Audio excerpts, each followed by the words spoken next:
Hello everybody. I'm Howard, that was my chair, of Brambles Botanicals, and today I am repotting more of our seed-grown Pinguicula babies. So I thought it would be fun to do these today. This is Gigantea by Sumidero 2 that we bred in 2024. These were sown less than a year ago. I sowed them March 4th of 2024. So, oh, there's a cat hair there. Whoop. So these are less than a year old and have been neglected. There's a lot of plants in here. I'm always curious how many there will be, because often what you can see on top of the pot is not how many are actually there. Like you might see 20 in the pot, but then there will be an extra few hidden squished between bigger siblings. If I didn't get to repotting this right now, the most vigorous siblings would ultimately choke out the smaller siblings. So by doing this repot, I'm moving the siblings all into their own spaces so that hopefully everybody has an equal opportunity to thrive. I don't believe that they have ever been repotted. They were sown in this pot and grew to be this dense. And it is definitely time for them to be moved onto larger pots and have a bit more room.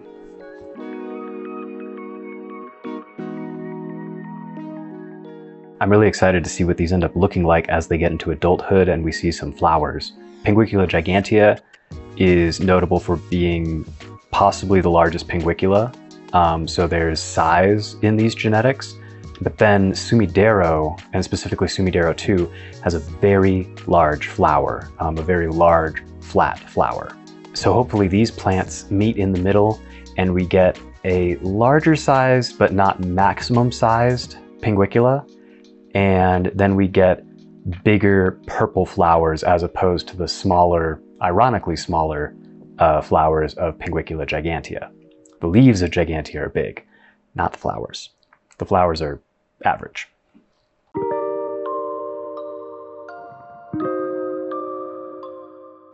All right, so here we go. Gigantea by Sumidero 2. Squeezing the sides of the pot a little bit just to loosen soil, and then tipping it on its side. I'm actually gonna try to get them all out as a single puck. So here's the empty pot. Typically we save pots and wash them. These pots, however, have not been our favorite. They tip over very easily. They're designed to be in a specific tray that holds the base, and we don't have that tray. So this pot is going in the garbage. All right, and then we're gonna turn over our puck. So as you can see here already, there's some very little ones that were jammed in the corner and starting to decline. So I'm going to put these in my small-sized water bath. I like to work away around at the edges because it loosens kind of everything up.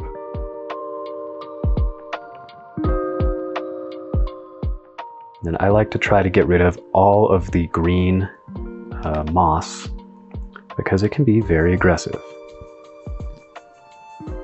Oh, there's a lot of tiny ones in here. Ooh. All right, let's see. So here's a big one. Tight working conditions. So I like to separate them by size. It just helps things stay organized. If I put little plants in with these more medium to large size plants, the large size plants would just grow over the little ones again.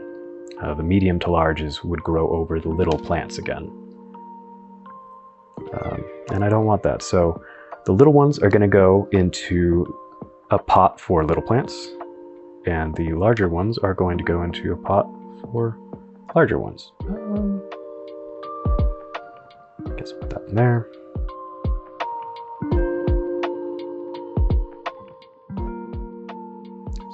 easy to peel away. Ooh, there might be more than I had even guesstimated in here. I really wonder what the final count will be.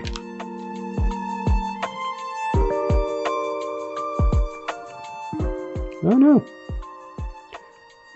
I actually kind of pulled that one in two.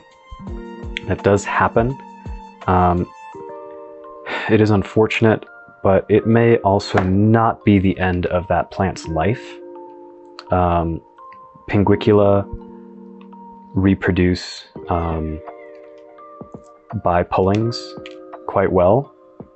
And so if a plant is pulled apart on accident, then it may just revert to producing pups. Instead of being one plant, it'll work on making little baby plants, little clones.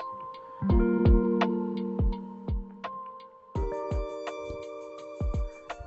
right. Making some progress here.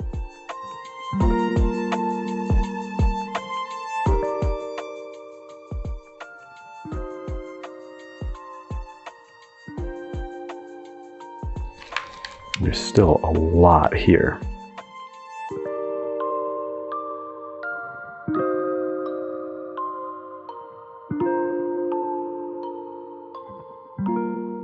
All these little ones. Like, there's so many tiny little plants. And I can't be completely sure if all of these are seed grown or if they may be pups off of some of these larger plants. So there may be some duplicates, but it's most likely that all of these are individual siblings that were grown from seed.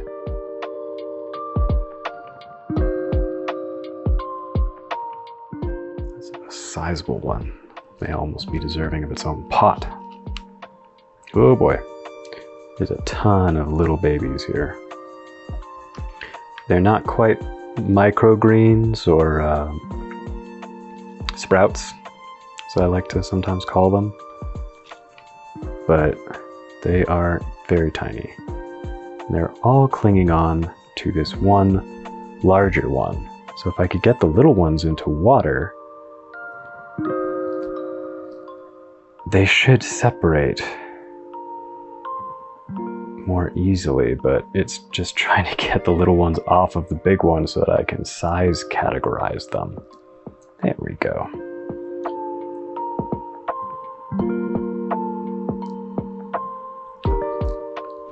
Okay, I'm just checking things.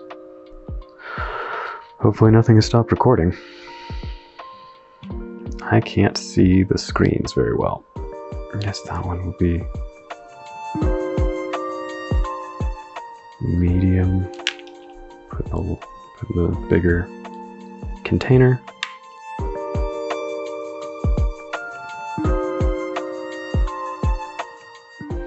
We're getting there. We're almost done dividing the plants.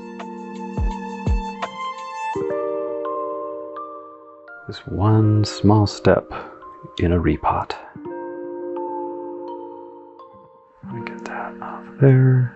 As little soil as possible. Okay. My fingers are sticky and dirty and yeah.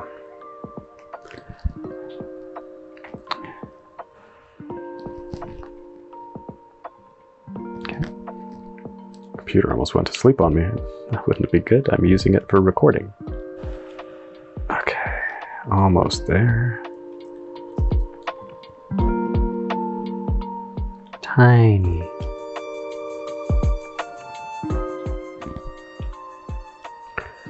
Whoop. Put you in the larger. Oh boy. I don't know if it's going to be realistic to count all of these. Whew.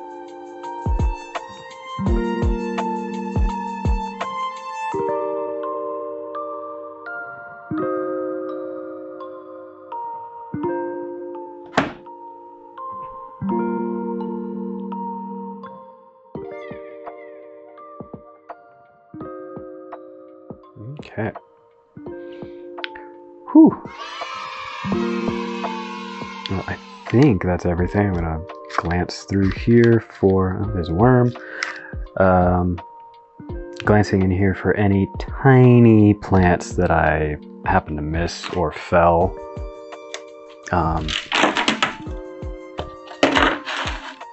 Okay. All right. So everything that came out of that 2-inch pot is now in these 2 bowls, and there's more than I even thought there might be. At this point, I'm pretty good at guesstimating, and there's a lot in here. So I'm going to let these soak, go wash my hands. Wash. I'm going to let these soak, and I'll come back in a minute to pot them up.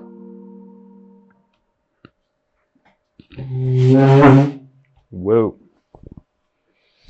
Okay. I need a towel. Oh no, I didn't give myself a towel.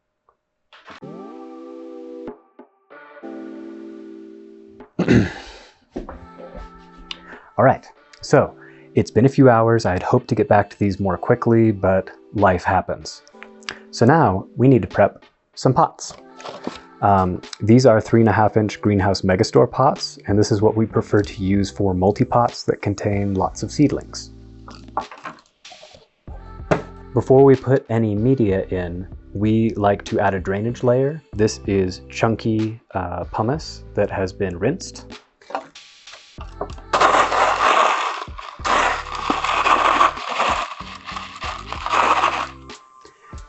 It doesn't need to be a tremendous amount, maybe an inch.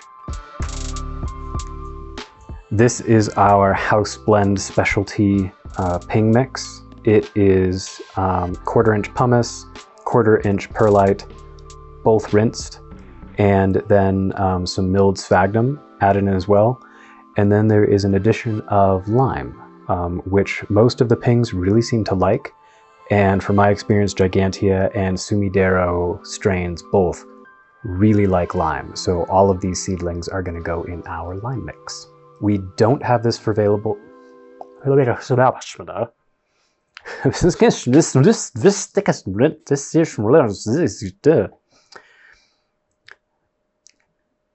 don't have this available at time of recording on the website, but we are interested in selling it. So if you're interested in being a tester for this, please reach out to us at whatever I ended up putting on screen after asking my wife how she'd like us to be contacted. All right, so I'm going to set this down. There are more elegant ways to do this, but I have limited surface space and I'd like everything to be on camera. I typically have the soil just below the top lip, but slightly above that second lip. There's an indented lip here. Having a little bit of room around the top, I think, allows for extra airflow with the plant's leaves. If their roots are down here and they're sending leaves over the edge, then there's more airflow than if it was just packed with soil. At least that's my hypothesis. There's one.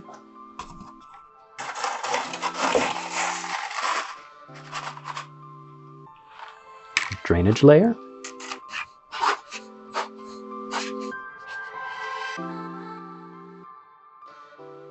And then soil.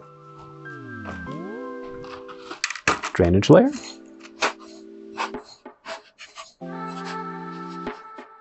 Soil.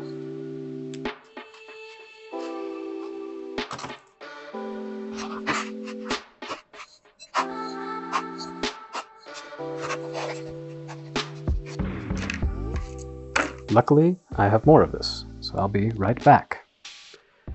Preparing for chair sound in 3, 2, 1. Oh God, every time.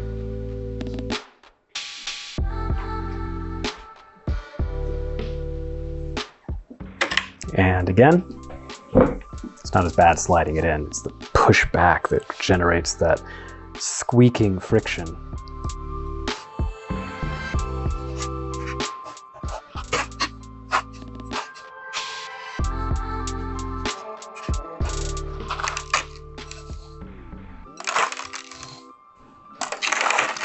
That was messy.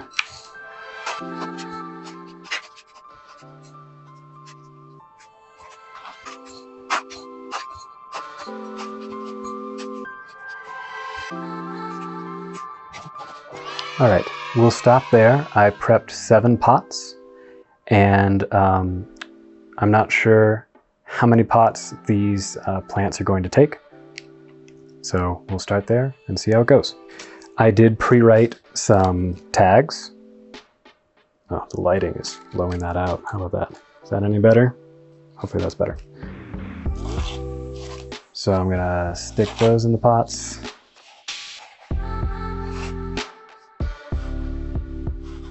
Oh, that was not wanting to go in. There we go. Sometimes the tags don't like the drainage layer. It's just a little bit too coarse for them and they get stuck on the rocks. Also, before I get started, these have been on camera the whole video. They're just waiting for their turn, but these are yuccadoos, 1713 and 1717 that I've been working on repotting. Got some over here. This is, I believe, 1717.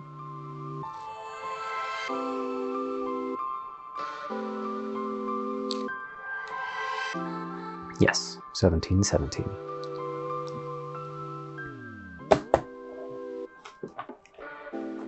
And yeah, pings can wait either in water or often dry for short periods in just a Tupperware or condiment cup.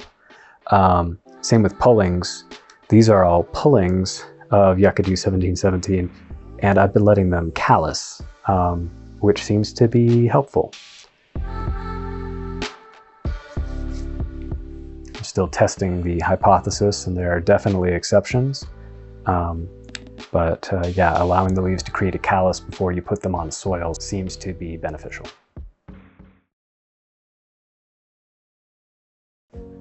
All right, let's get potting. So I'm going to start with the bigger plants, just because it's a little more visually interesting and satisfying. Woo, that one's coming out a little messy.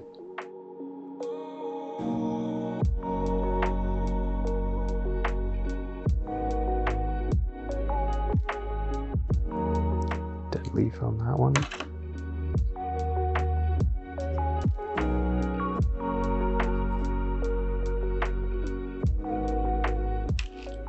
All right, 1 pot with 8.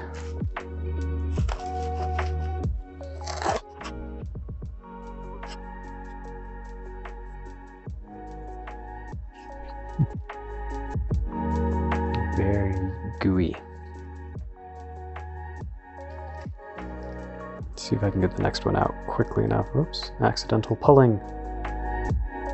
We'll see if that makes anything, but I like to throw those in.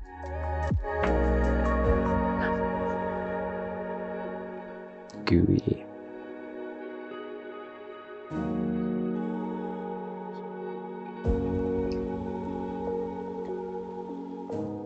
It's just so gooey. It just keeps being gooey. And it's like a xenomorph drooling. T-Rex. Just feels very otherworldly. All right, there's 5. Hopefully those aren't too squooshed. There are some sizable plants in here already. Now that they've got some room, I really hope they kind of explode. I also fed things recently, kind of in anticipation of this round of repotting.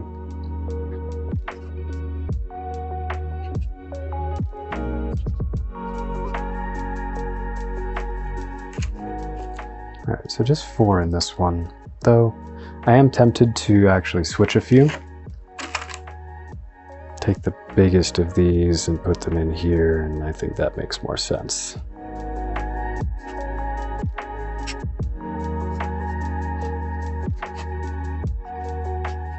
There we go, that's better.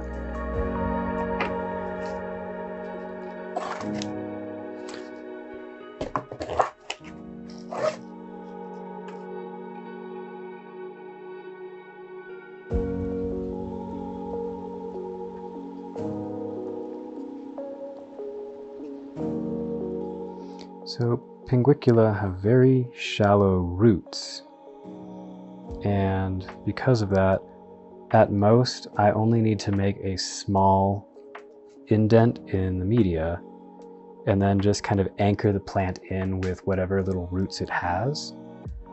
But in all honesty, I could probably just lay these flat on the media, on the soil, and if they like it, then they will root themselves in. They'll send down roots and just kind of grab on.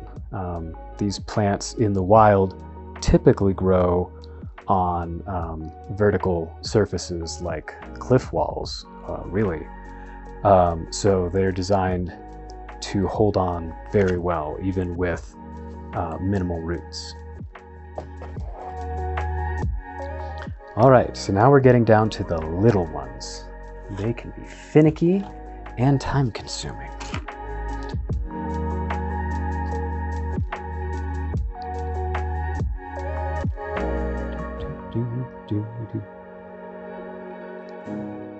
I've already got music. I should create my own music.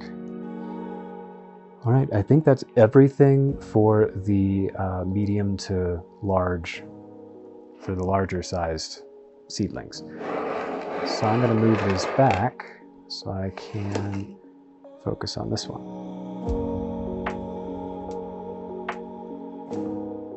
Oh, got two here.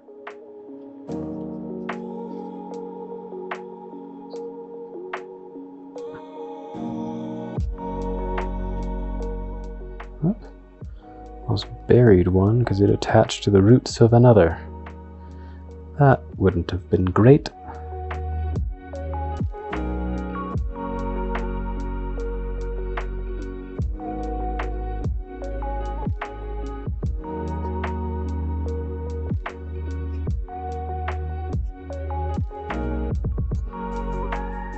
There's lots of little ones. Counting them will be fun.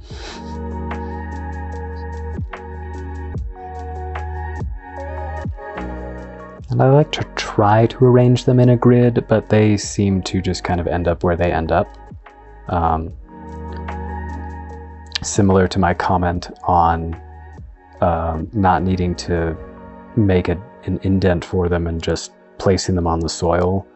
I could also probably just kind of dump these on top of a pot, and if most of them didn't make it, the strong would survive, but these are all genetically unique that we grew from seed, and part of the point of this is to see as much variety as possible, to see how different some siblings express from one another, and to learn from what we observe what we can about the genetic expression within the lineage, the genetic parentage.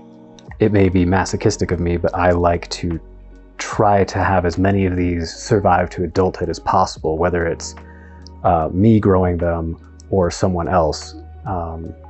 As long as someone gets the flower and somehow documents the genetic expression, then it's worth it.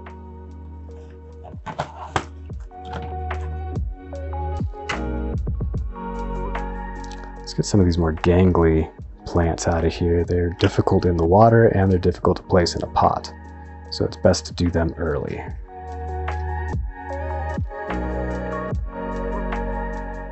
Whoop, got perlite stuck to my fingers.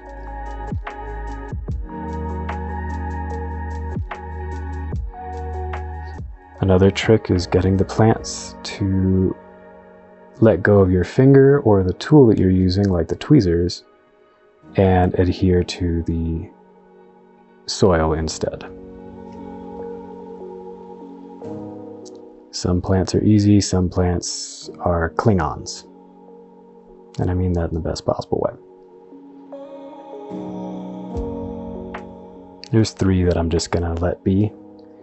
They kind of wanted to stay together, and they ended up being far enough apart that to me, if they want to make it, they will make it. If this is an agreeable situation for them, hopefully all three of them make it, but they're not pressed against each other.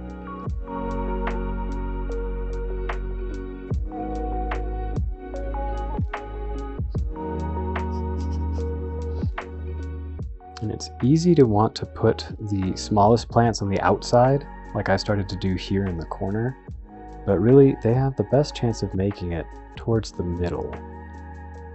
Like, say the pot dried out. I think that they would have the best chance in the middle than on the edges, where they would probably desiccate faster. I don't know what that was, but I picked it out.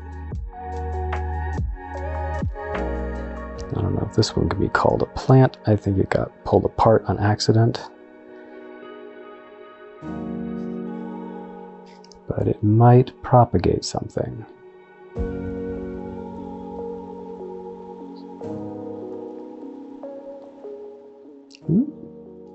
You're almost perfect. I pulled just a little too hard. Upset its spot.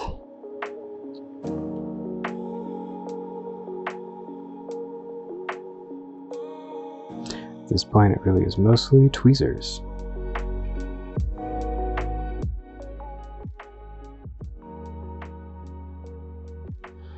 This pot's almost full, and I've got a few stragglers. Let's see, there's this tiny one right over here. Thank you for letting go. This one is attached to multiples. I'm going to put it towards the edge here. This is another kind of like maybe pulled apart.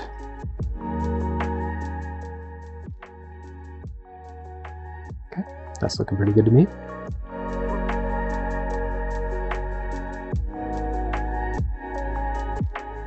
Oh, okay.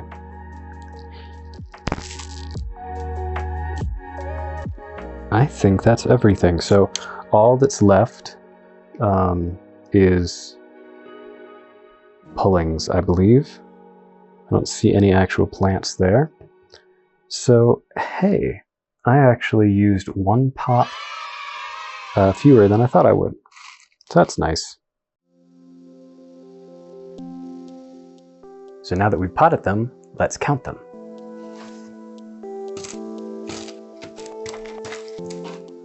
All right, so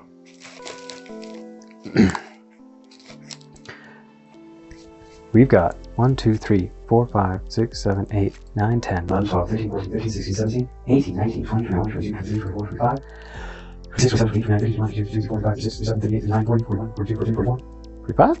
46, 47, 48, 49, 50, 51, 45, 57, 59, 60, 61, 62, 63, 64, 65, 66, 67, 68, 69, 70, 74, 75, 76, 77, 78, 79. I'm not sure if I counted that completely accurately. I may have double counted some. Off camera, I did a separate count that came out differently. But 79, and then the count that I got off camera was, you can't really see, it's written on this tag, I promise, 76. So let's just call it 75. Let's round down. There are a couple plants that were pulled apart. They may be duplicates, but at the same time, I could be missing 1 or 2 of the tiniest seedlings. So let's call it 75, which is 3 times what I expected when I first started unpotting this pot. This is 6 3.5-inch pots from 1 2-inch pot. You remember at the beginning of the video, it was just, that's everything that came out of that. A single 2-inch pot is 75 genetically unique seedlings all bursting in there. And I'm really excited to see how these do now that they're separated out as they mature, and then especially as they start to develop flowers. That isn't the only reason to grow pings, but it is one of the bonuses. The flowers are just fantastic, and these should have big purple flowers on very lime green leaves. These little ones are so cute. Oh, they're so tiny. And they're all so green. Like, they're so almost uniformly green. Almost the exact same hue. I wonder if that will be consistent, that the leaves are just, that's the hue of green, and it's pretty much always going to be that. Will there be any blush? Will there be any change to the green? I'm really excited about these, and I expect that we'll have them listed on the website very soon. Well, that's these plants repotted. Thank you so much for hanging out with me, and I hope to see you in the next video. Adios! Adios!